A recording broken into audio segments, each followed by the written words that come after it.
बहुत समय पहले की बात है। एक छोटा सा राज्य था, विजयनगर। यह राज्य उतना बड़ा नहीं था, लेकिन फिर भी खुशहाल था। यहाँ के लोग मेहनती और ईमानदार थे। लेकिन इस राज्य का राजा गोरखनाथ एक बहुत ही लालची इंसान था। उसके महल में सोने की दीवारें, चांदी की छतें और हीरों से जड़ी वस्तुएं थीं। लेकिन फिर भी उसका मन कभी नहीं भरता था।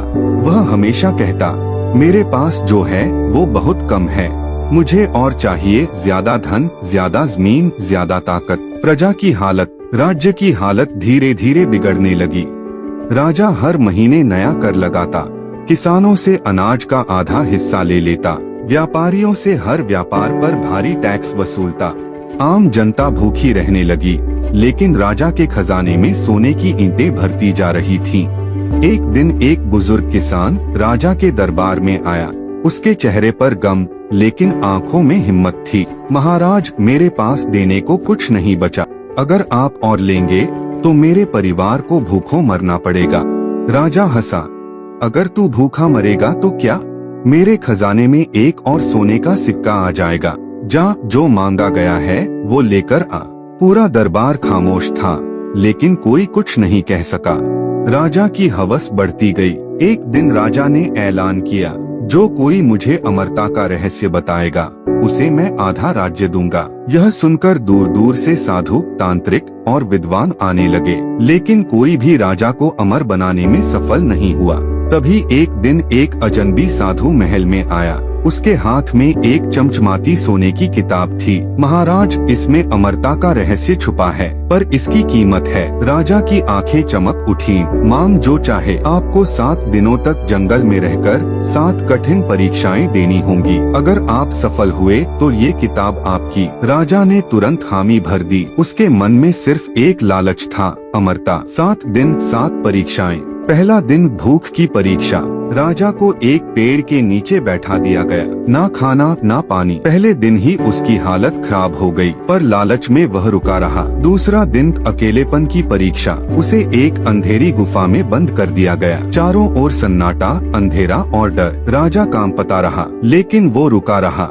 तीसरा दिन सच्चाई की परीक्षा। राजा को एक आईना दिखाया गया, जिसमें उसकी प्रजा की हालत दिखाई दी। भूख, गरीबी, रोती हुई औरतें, बच्चों की चीखें। राजा की आंखों में आंसू आ गए, पर फिर भी बोला, ये सब झूठ है, मैं गलत नहीं हूँ। चौथा दिन दया की परीक्षा। एक बूढ़ा भिखारी उसके पास आया, कहा, महाराज, मेरी बेटी की शादी है, कुछ मदद चाहिए। राजा ने उसे भगा दिया, मैं परीक्षा में हूँ, मेरे पास समय नहीं है।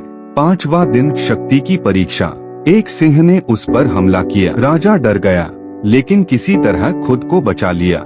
छठा दिन मोह का त्याग। राजा के सामने उसकी सबसे प्यारी चीज रखी गई, सोने का ताज। साधु ने कहा, अगर तुम ताज को छोड़ दो तो परीक्षा पूरी समझी जाएगी।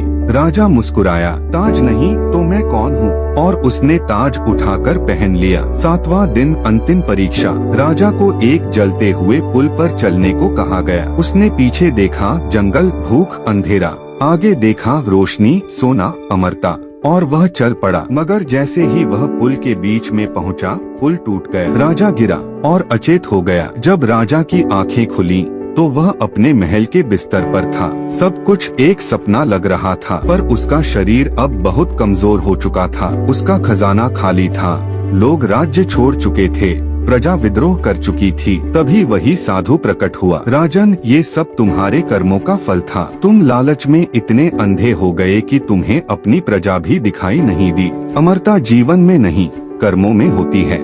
जो राजा अपनी प्रजा के लिए जिए वही सच्चा अमर होता है। राजा की आंखों से आंसू बहने लगे। अगले दिन राजा ने एक ऐलान किया, आज से इस राज्य में कोई कर नहीं लिया जाएगा। खेत गरीबों को वापस दिए जाएंगे, व्यापारियों को स्वतंत्रता दी जाएगी। मैं अब सेवा करूंगा, शोषण नहीं। लोगों ने पहले विश्वास नहीं किया, लेकिन जब उन्होंने देखा कि राजा सच में दिन रात जनता की सेवा कर रहा है, तो धीरे धीरे राज्य में फिर से खुशहाली लौटने लगी। राजा विक्रम अब महल में नहीं, गांवों में रहने लगा था। वह बच्चों को पढ़ाता, बूढ़ों के इलाज में मदद करता। एक दिन एक बच्चा आया और बोला, राजा जी, आप पहले जैसे लालची क्यों नहीं रहे? राजा मुस्कुराकर बोला, क्योंकि अब मुझे अमरता मिल गई है अपने लोगों के दिलों में।